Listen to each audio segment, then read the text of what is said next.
No Limit Texas Hold'em is the Cadillac of poker. You don't happen to have $8,000 on you? Oh, no, we don't use money in heaven. Comes in pretty handy down here, Bub. Oh. You just won $1 million! You're making a run at it, aren't you? Rolling up a stake and going to Vegas.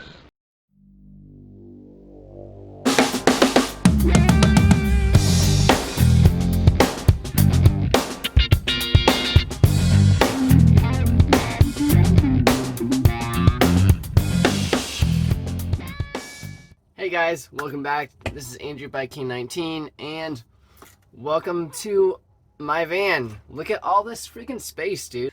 Giving you a full tour and breakdown of not only what the van is and everything I've done to it, how I sort of transitioned and graduated from the Prius, and the decision behind that. So first of all, let's get into why did I move from the Prius and why did I make the decision that it was time to upgrade.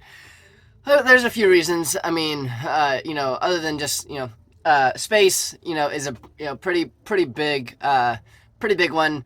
There's just not much space in the Prius. You can do it. If you're on the road and traveling a lot, it's a very, very, very nice vehicle for that, due to the mileage and being able to keep the car on and running climate control during the night. But it's just, man, there's just not much storage there. And if you really want to pack anything with you, then you're kind of really limited.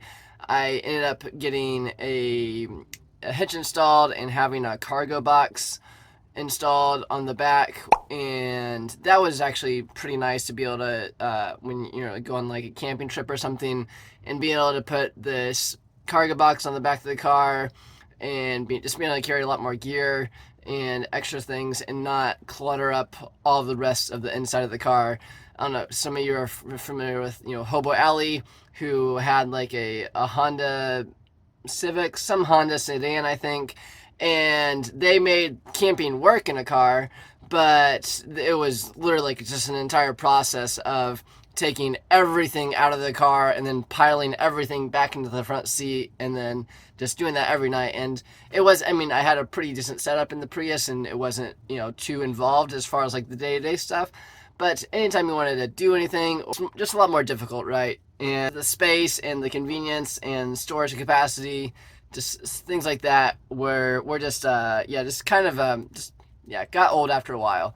And the Prius was never, vehicle dwelling isn't a long-term solution for most people that are even doing it, right? Yeah, so I had been considering maybe making the transition to van life, and then one of my friends actually had this Chevy Express 1500 passenger van that he got for pretty cheap. It's a 2001 V6, so gets decent mileage, 18 to 20 miles a gallon.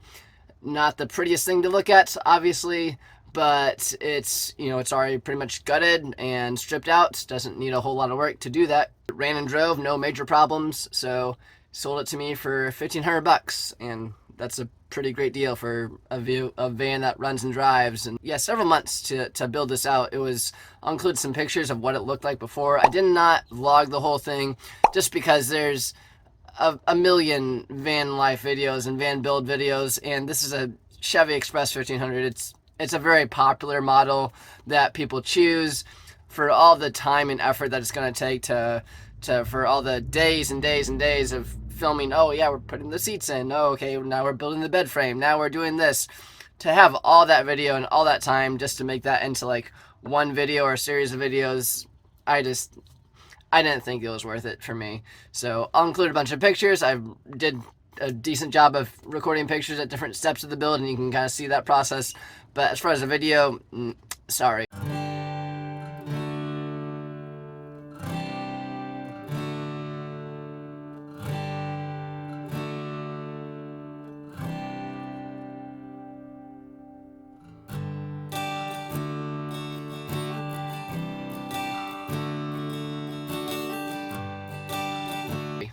Not this time.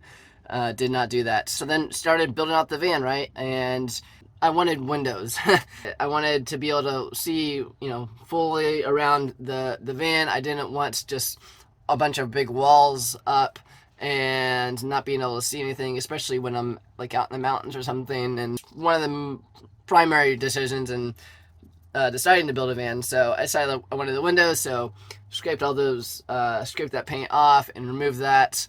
And then one of the biggest projects was on the floor. It was just a bare steel floor, but they still had the passenger seat rails, and those things are no joke. There are multiple bolts that are not easy to get to, and then they're all hardened steel because they are meant to stay put when the van slams into a building at 50 miles an hour. They're meant to not move. And that was a bear to get those things off, but we eventually were able to do it, get started on insulating the floor, insulating the walls, foam board for the walls, floors, and ceiling. Then just use RV supply store for siding. I didn't go with shiplap or anything. Shiplap is just, not only is it stupid expensive, it's not all that great to work with. It's heavy, you know. A lot of the woodwork in vans like looks really nice, but you're adding like several hundred pounds to your van, and by doing that, and then then you have to, and your van is also moving, and the whole thing is, it's not like just one solid box as it would seem. Like when you're moving down the road at 7 miles an hour, a lot of things are moving and shifting and tweaking, and your van needs to be built of materials that are made to do that. Siding looks fine. Still missing like a couple like trim pieces, like you can see right here. Need to put like a little trim piece here, but it's whatever. It's just something that I haven't got around to. On the floor, I went with a vinyl floor, and I just did it all in one piece, just all one solid piece, so I didn't have to worry about cracks and gaps and cutting it in. Just all one solid piece for the entire floor, and that worked out pretty well. Really happy with the floor. Next, like major modification, was the Max Air fan that you see behind me. Not a cheap fan. It was like over $300 for the remote controlled fan. It's freaking expensive. Worth it. It is so worth it. For a little tiny fan, it does a lot. And it comes with this little remote here, which pulls air out and pushes air in as well. So it has a built-in rain cover, so you can have it running while it's raining. Also, it has a very low aerodynamic profile, nothing really too crazy or noticeable. You just press the button and then you can see all the different settings and stuff, and the temperature, and you can adjust air in or out, and yeah, it's just freaking awesome. Little bit scary cutting a huge metal hole in your ceiling, right? Next was power supply, right? Like, how do I have all this power? And so I decided to go with 400 watts of solar panels and a 3000 watt pure sine wave inverter with a 200 amp hour battery. Definitely could have a little bit more battery. Ideally, I think I'd have like 400 amp hours, but 200 serves me fine for what I'm doing. What all am I powering? Well, I'm powering quite a few things, not just the LED lighting that you see behind me. This 4K monitor, I use that not just for like editing videos and things like that as a second monitor, but I also play Xbox on it. So I have that. Then I have this induction cooktop, which works really great. Heat boils water in like under 2 minutes, and it's just really efficient. Does take quite a bit of power, but that's why I have a 3000 watt inverter and 400 watts of solar. So it's able to still cook meals and on the battery without really depleting it. And here we have a 12 volt fridge. And no, it's not all stocked with only Dr. Pepper. I just had to refill it. Okay, I have other stuff in there as well, cheese and some eggs and milk. It just looks like a lot of Dr. Pepper. You have a problem. The video was not brought to you by Dr. Pepper, but if Dr. Pepper wants to sponsor the channel, I would do anything. let me know. And then not only do I get power from the solar panels, I also wired in a DC to DC charger, which charges the battery when the fan is running. You're driving down the road, you're charging the battery, or if it's freaking, overcast like it is today, you're not getting much solar power. So just drive it for a little bit and you can charge the battery, or don't even have to drive, you can leave the van running. So that's a pretty nice feature as well. These things, whatever you call them, on both sides, these are actually not part of the van. They came from another van, actually, of like sort of like the same-ish model, but they were just very easy to pop in there and install and hide all the wiring and run all the wiring through them. So that's what I did with those. But all right, so that's enough talking about the van, right? You're probably sick of hearing about the van. Let's show you the van. Let's give you a full tour. We'll start from the front. 2 captain seats chairs. These were a freaking bear to work with, man. I got these out of a G20 van, I believe, and man, like, so much work. Not only were they a bunch of work to get out of the van that we got them out of, and I had to drive, I think, like 3 hours one way to Georgia to go and get them, then haul them back. But then also just a bear to install because the bolt pattern did not match up at all for installing them. But these were really awesome, comfortable, good quality seats, and I really liked them, so I had to buy different pieces of steel and drill through those and then bolt the piece of steel onto the bolt pattern. And they both swivel as well, which is a big plus. So both seats swivel fully around, so I can swivel this seat fully around and have it face that way, which is really nice. And I'll show you another reason why I have that feature. A normal phone charger, which also charges the phone wirelessly. So then have this little voltage meter, which shows voltage, USB chargers, and then you can fire missiles or eject your passenger if they start getting out of line. One of the very few upgrades that I have to do yet is install a radio. I'd really like a radio that, you know, has Android Auto and Google Maps and things like that, but haven't made that upgrade yet. I had bought one for it and it was just trash and it didn't work at all. So I ended up returning that one and just haven't upgraded to the other one. Currently I just have, you know, one of the FM transmitters, which works fine. It's not bad, but it'd be much nicer to have it with Android Auto.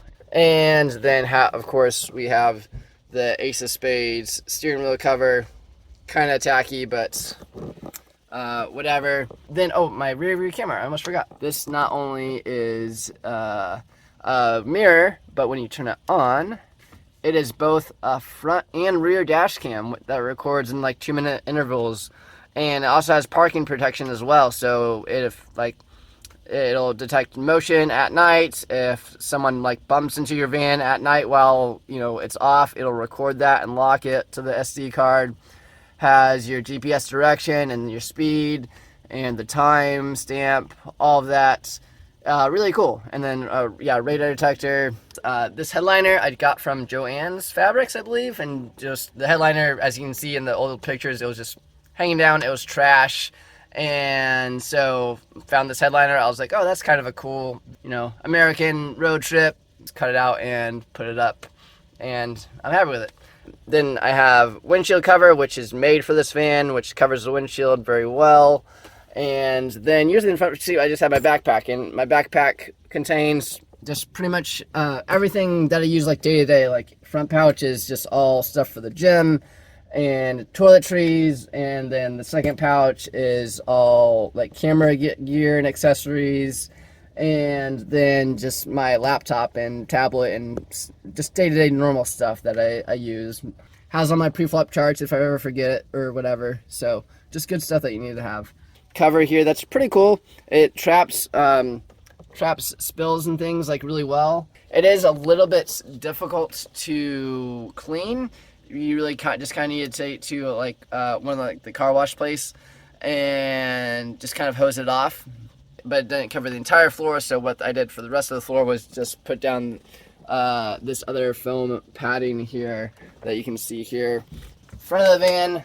And then I have 5 gallons of water. So I technically have running water. It's just, you know, in a jug. So pretty nice little simple pump setup. Press a button on the top and it pumps water out, and then you press it to turn it off. And yeah, it's pretty convenient and easy to take in and out. And that way you're not dealing with, you know, a gray water tank and all this other stuff and all this plumbing and things, so that's why that was another fairly key decision of what are you going to do for water, and are you going to have, separate tanks and all that. And I decided, no, I'm not. Just not going to deal with all that. Fairly large desk / table, whatever you want to call it, that I built for it and stained it. Absolutely everything you see is 100% stuff that I did or my buddy James helped me build. Induction cooktop. This is a bowl that I use either for cooking or as a sink. Then some cups, my pots and pans, plates. This little thing is velcroed to the bottom, so I don't have to worry about it sliding around while it's on here. And then this whole lid actually lifts up as well, which is really convenient. And so if I need to get to anything, then it's much easier to get to things. And then I also have a power strip back there that I have the induction cooktop and some other things plugged into, the microwave, the fridge, all that is all plugged in right there and kind of tucked away. Welcome mat is the Ohio State University with their 8 national championships. Here is where I keep just as you can kind of see, just mostly kitchen stuff and accessories and measuring cups, some spices. This is a little first aid kit. Hoodies hang up here. More awesome hats. Just a nice little trash can here. This thing is kind of cool. Tail of Dragon, shout out. This is the logo of the engineering lab that I worked with at Lockheed Martin. Planes in Tennessee. There's some other stickers on the back as well, and then kind of covered it with some more extra fabric that I used for the headliner up front. And then this is where I have my cassette toilet as well for the van. So you open this up and ta-da, cassette toilet. So pretty easy, pretty nice, easy to use. Yeah, it's good for like 50 flushes or something, like pretty solid, like a lot more than I would think, honestly, for the size that it is. Probably wondering about toilet paper and stuff. Well, they actually make stuff for that as well. So they make RV specific toilet paper that is actually made to dissolve like really quickly and really well. It just doesn't hold together in liquid. That's how I roll with that. Maybe TMI, but not only doubles as a toilet and a place to sit. This also doubles as another table. It's double hinged, so I can open the lid up like this and put this support underneath it like that. And then you have this extra table space. So that way I can like swivel that seat around and then use this as a turn this desk this way. And then I have my 4K monitor, and I can move this around, and I can, have a desk like right here. And then, this paper towel holder, obviously, a little fan, then a little ring light, and then, in here we have a microwave, and then our pantry for like dry food storage. Cook, like a lot of pasta and one pot type of meals in the van, and that are just pretty easy to make. A lot bigger upgrade than I had in the Prius with just the little cooler bag, right? Yeah, a little bit of an upgrade since the good old Jack in the Box days, right? Of the receipts and the coupons. Yeah, whew, man, rough times. It's been a minute. Then we have our bed, and this is just like a cool little comforter bed sheet that I found. I thought the whole night sky pattern was cool. It's a full-size futon bed, and it's memory foam, and just very comfortable, very nice. And then it's, because it's made for futon, it's made to tilt up on either side, which is nice because both I have storage underneath the bed as well, and so both sides are able to flip up. And that's another small thing that I haven't done yet to the van that I'm going to do. I want to install, just like you have like for the trunk of your car, and it lifts up and holds. I'd like to install the same thing for the storage here, so that way not only can you just lift it up and it'll stay open, but then it can kind of double as a couch or whatever, and you can have the couch facing this way, have the couch facing that way, and it'll just be nice, but not, again, just something that I haven't got around to doing and I didn't get to do before I moved to Texas. Yeah, so yeah, both sides hinge up. Some clothes storage. I found these cool little totes, I think at Walmart or Target, and they're just pretty perfect. And so able to, you know, roll up all of your clothes and store all those, and then just roll those back. And on the back side, I just have, you know, tools, camping gear, stuff that you're not going to need every single day necessarily. Yeah, and then back here, then we just have, you know, the paper towel holder and another small USB fan, the remote control for the lights, the remote control for the Max Air fan, and then just a map of America, marking off just all the cool places that we've been, all the cool things that we've done. We have the national parks, which we actually have quite a bit of work to do. I didn't realize how many national parks that I had not been to, but it's quite a few. Quite a lot of things that are not filled out there. So I have two JBL Flip 5 speakers, the one right here, and then I have the other one right above the table. Something cool about the JBL Flip 5 is that you are able to pair them to not only together, but you can also pair them separately as like left and right audio. So then you actually have like true surround sound. It's pretty neat for, I mean, just a couple of speakers there. And then here is, hanging up on the magnets, is my trumpet. And most of you probably didn't know that I played the trumpet, but I am incredibly talented in many ways, shapes, and forms. I think I mentioned this in my previous vlog about my dad being diagnosed with frontotemporal dementia. And one of the things about that disease is it just takes a lot of stuff from you. But one of the things that it hasn't taken from him yet is his talent with the trumpet, and music is just kind of like another language, and it's really interesting. Music interacts with the brain in that sort of way, but that's one thing that we have been able to at least keep doing together, is to play the trumpet and just be able to connect with him in that way, which is really awesome. So that's been cool. So I have that. Then my pickleball sets, got into pickleball here because it's massive here. It's blowing up a lot of places, but Dallas is definitely a hot spot for it, and so got into playing that. It's a lot of fun. I'm not very good at it yet, but it's a lot of fun. Hiking backpack here, drone, towel for the gym, the vacuum, music books and stuff. That's about it. Not a whole lot to it. That's the van. I'm really happy with it. Really feels a lot more, just so much more, just like a studio apartment, and that you actually have a place to go back to, not just a place to go and all you can do is just lie down, and that's about it. So yeah, very, very, very happy with the decision to upgrade from the Prius. Rest in peace, but yeah, another chapter.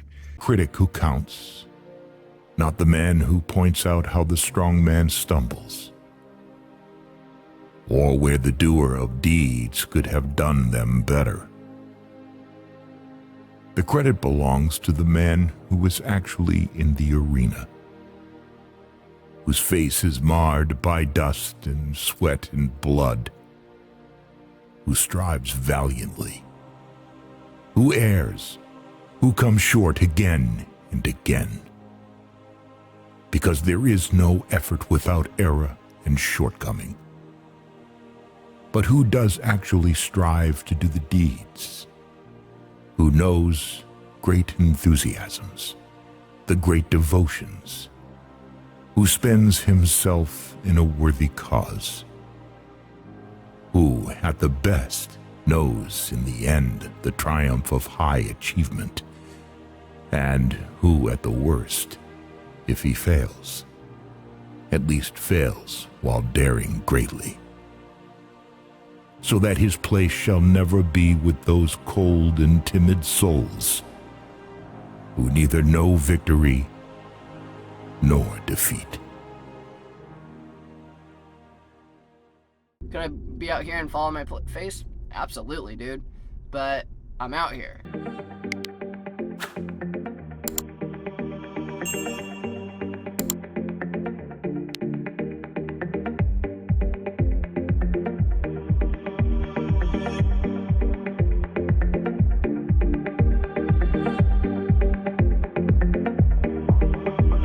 you.